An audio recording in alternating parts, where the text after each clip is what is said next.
Hi everyone, thank you so much for tuning in today. Today I'm showing you how to make whipped cocoa butter using this cocoa butter flakes. It's so easy to melt it. Once you're putting it inside the microwave, it just melts very quickly. And I'll be adding a bunch of oils to this melted cocoa butter. This is our face and body oil, which is a blend of 12 organic virgin carrier oils. This just makes the cocoa butter softer because cocoa butter is a natural hardener.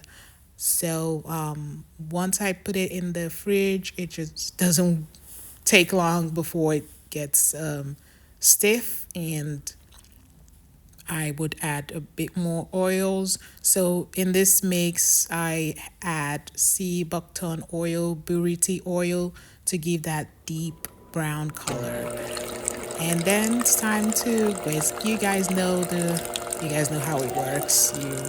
You're all experts by now, but I never get tired of making these kinds of videos, and I like to watch them as well because it's kind of relaxing, and you just watch the oils turn into creams and you use it on your skin. It's just incredible. I love the feel of butters on my skin. I'll never get tired of it. I never use lotions anymore.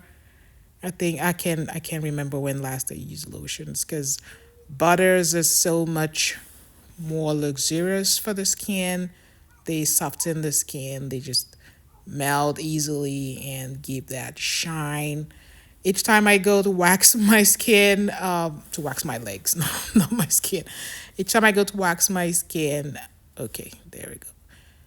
Whenever I go to wax, my waxer always asks me what I use for my skin. Just because I use butters and my skin is always shiny and smooth and soft.